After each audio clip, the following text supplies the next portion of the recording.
Bien-aimés dans le Seigneur à travers le monde entier, que la grâce et la paix de Dieu demeurent avec chacun d'entre nous. Au nom de Jésus, merci, je me prénomme Venant.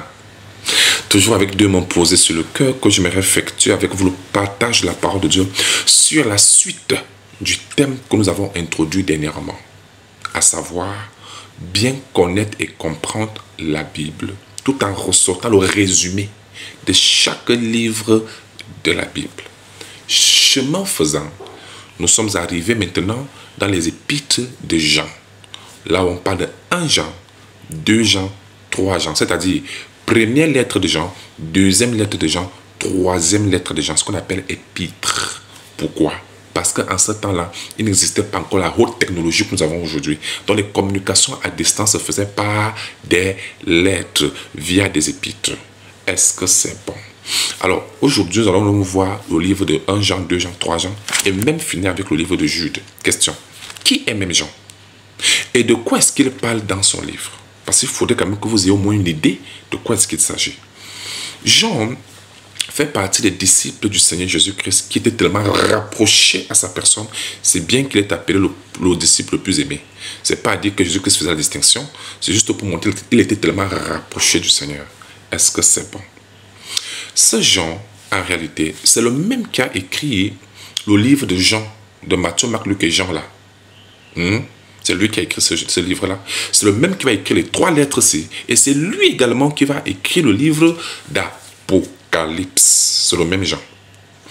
Et il faut savoir une chose, c'est que Jean était le dernier apôtre vivant. Le dernier survivant. Les autres étaient déjà morts. Il avait une grâce particulière. Amen.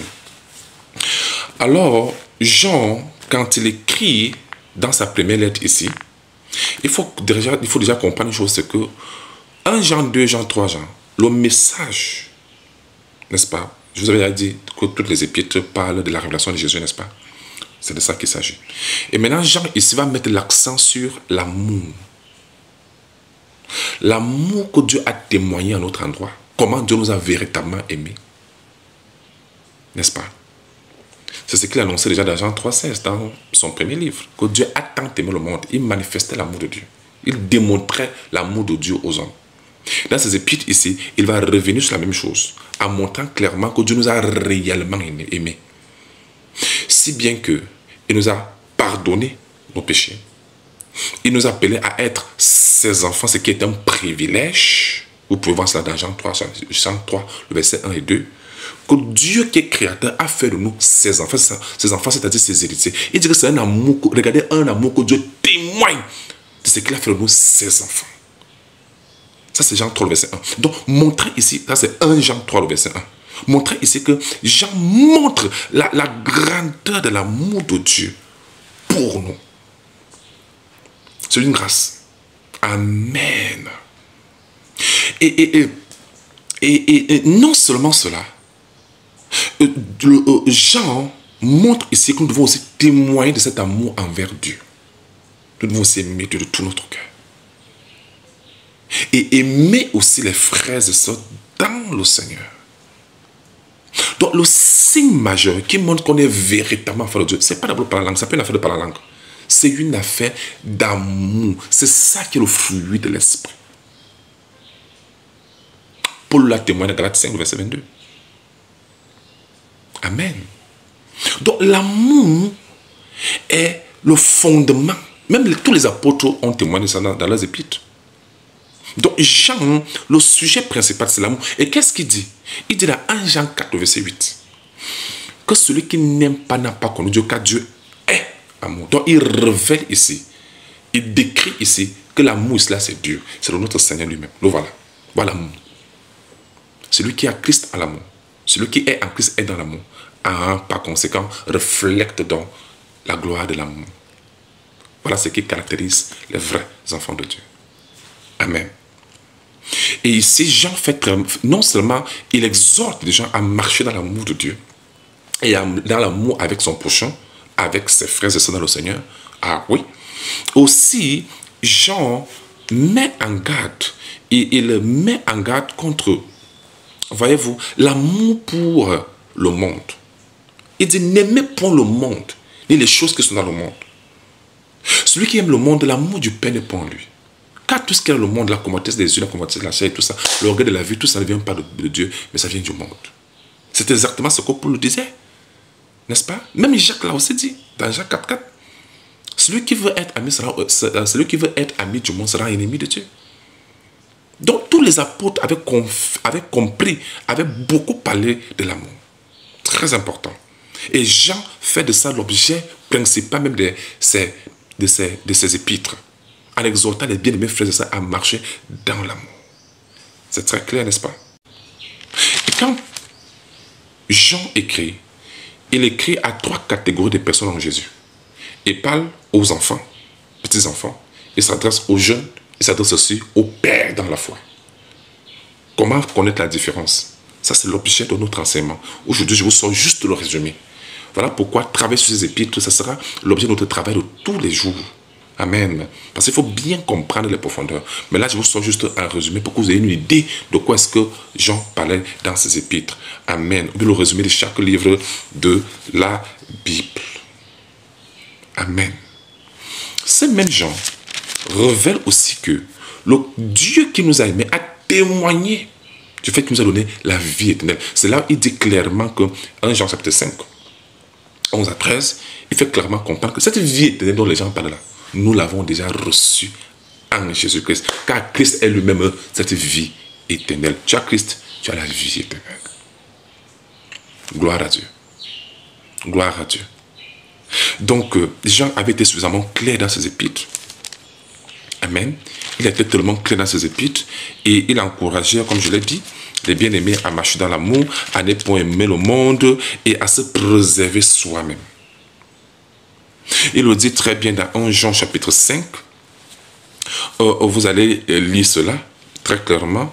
Que le Fils de l'homme est venu, non seulement pour détruire les œuvres des ténèbres, mais il nous a aussi donné l'intelligence pour connaître le Dieu véritable.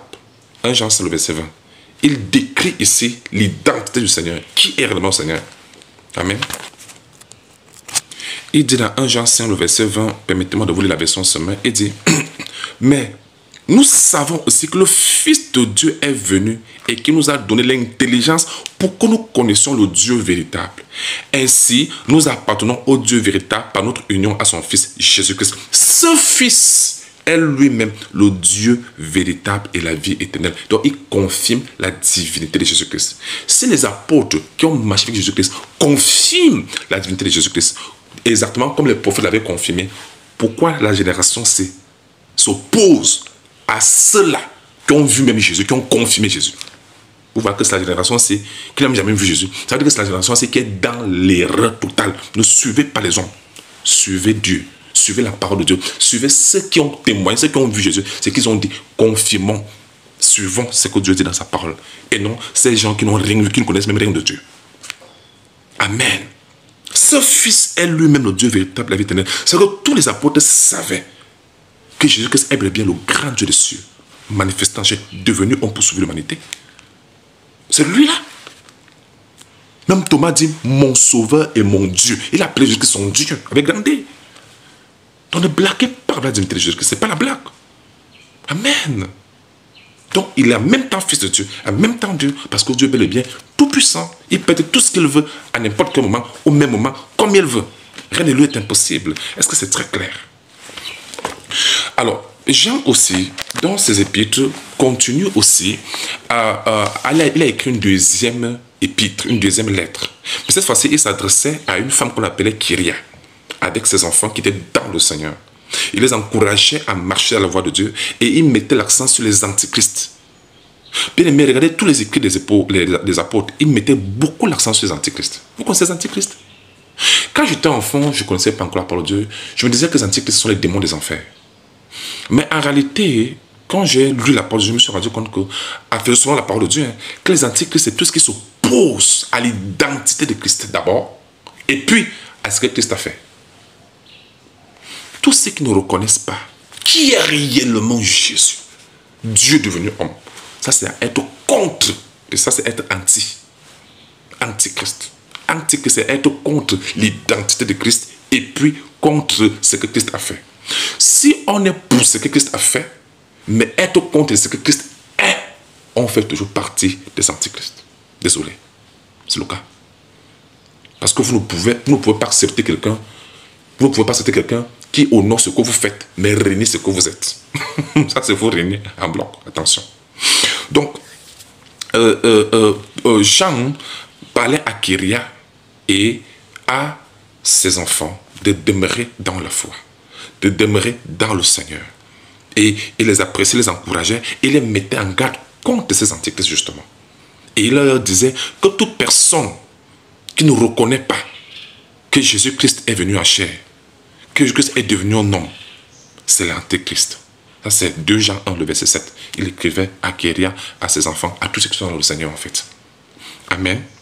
Et il disait donc qu'il les mettait dans la garde que quiconque va plus loin, lisons un peu ça. 2 Jean 1, le verset 8. Prenez, disons du verset 7, il n'y a pas de problème. Car plusieurs séducteurs sont entrés dans le monde qui ne confessent point que Jésus-Christ est venu en chair, c'est-à-dire devenu un homme. Celui qui est tel, c'est le séducteur, l'antéchrist. Prenez garde à vous-même, afin que vous ne perdiez pas le fruit de votre travail, mais que vous receviez une pleine récompense. Quiconque va plus loin et ne demeure pas la doctrine de Christ n'a point Dieu. Celui qui demeure dans cette doctrine a le Père et le Fils. Si quelqu'un vient à vous et n'apporte pas cette doctrine, c'est-à-dire Jésus-Christ, ne le recevez pas dans votre maison, ne lui dites pas salut, car celui qui lui dit salut participe à ses mauvaises œuvres. Donc ici, l'apôtre Jean exhortait qu'il y a ses enfants et tous ceux qui sont le Seigneur à ne pas recevoir n'importe qui, n'importe comment, sans discernement. Amen. Voilà les instructions très claires. Est-ce que nous appliquons alors cela? Tout le monde qui vient au nom de Dieu dit oui, c'est ça. Alors que c'est comme ça qu'il y a les faux comme ça qui se cachent derrière le nom de Dieu pour tromper les autres. Maintenant, voici donc la 3e lettre que Jean va écrire cette fois-ci à Gaius, l'un de ses fils qui avait aussi grandi. Et Jean exhorte, n'est-ce pas, Gaius a grandi davantage, a prospéré. Prospérer, c'est pas le sens seulement avoir de l'argent. Hein. Prospérer veut dire que grandir dans la foi. Voyez-vous? Et être aussi en bonne santé. Il souhaitait vraiment tout ce qui est de meilleur. C'est ça l'amour, hein? Souhaiter le bien aux autres. Vous comprenez? Aux uns aux autres. C'est ça, c'est un peu ça. Et non avoir des mauvaises intentions. Alors, Jean, en parlant à Gaius, va aussi encourager à Gaius dans son élan de cœur, dans son... dans l'amour et la foi qu'il témoignait pour le Seigneur et pour les bien-aimés. Il va encourager Gaius, il va aussi encourager Démétrius, n'est-ce pas, qui est un autre bien-aimé, qui marche aussi dans la foi. Et il va donc censurer et sanctionner les mauvaises actions dont notre frère qu'on appelait Diotrephe. Diotrephe, lui, était quelqu'un qui était tellement sévère, tellement méchant, c'est bien qu'il chassait même les gens de l'assemblée. Et ça, c'est pas bon. Donc, il condamnait cela, vous pouvez dire ça dans 3 gens. N'est-ce pas? Donc, ayant compris un peu, ayant déjà un aperçu du livre de Jean, c'est un peu sur ce point-là que se referme le livre les 3 lettres de Jean. Donc, vous allez noter et vous allez noter que la première lettre de Jean, il parle de l'amour, n'est-ce pas? C'est de ça qu'il s'agit. Il nous met en garde contre le monde, contre beaucoup d'autres choses, et il confirme la divinité de Jésus-Christ comme tous les autres apôtres, y compris les prophètes. N'est-ce pas? Très bien. Pourquoi la génération souveraine dit le contraire? C'est la génération de la perdition, tout simplement. La 2e lettre de Jean, Jean s'adresse clairement à Kyria, ses enfants, et à tous ceux qui sont le Seigneur, à demeurer dans la foi et à ne pas se laisser tromper par ceux qui contredisent l'identité du Seigneur Jésus-Christ et son œuvre. C'est clair? Et la 3e lettre de Jean, il s'adresse à Gaius pour l'encourager dans le Seigneur, dans ce qu'il fait de bon. Parce que quand on fait ce qui est bien, il faut bel et bien savoir encourager.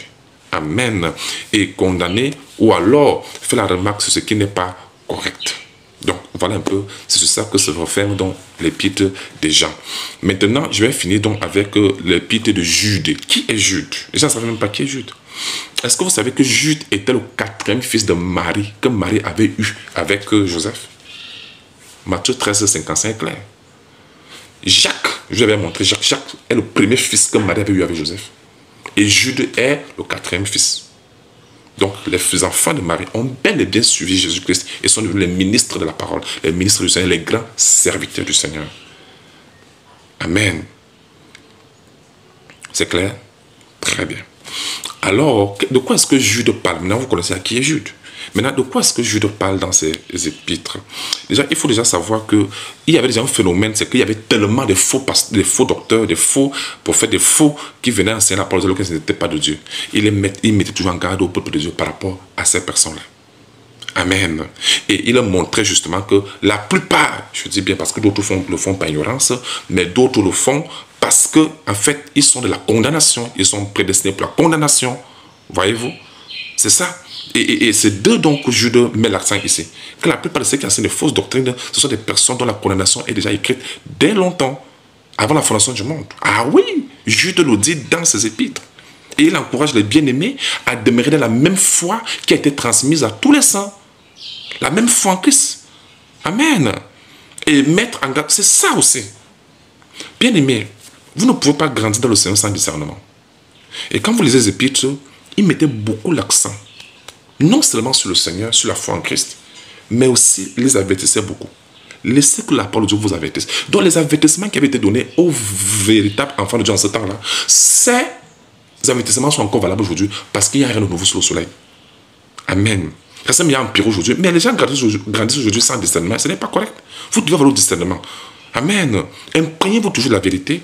Posez-vous des questions. Si quelque chose n'est pas clair, cherchez à bien comprendre. N'acceptez pas les choses n'importe comment. C'est pourquoi je vous exhorte à vous imprégner de la parole de Dieu 24/24. Que le Seigneur vous bénisse. Et toutes vos questions, préoccupations sont les bienvenues. God bless you. Amen.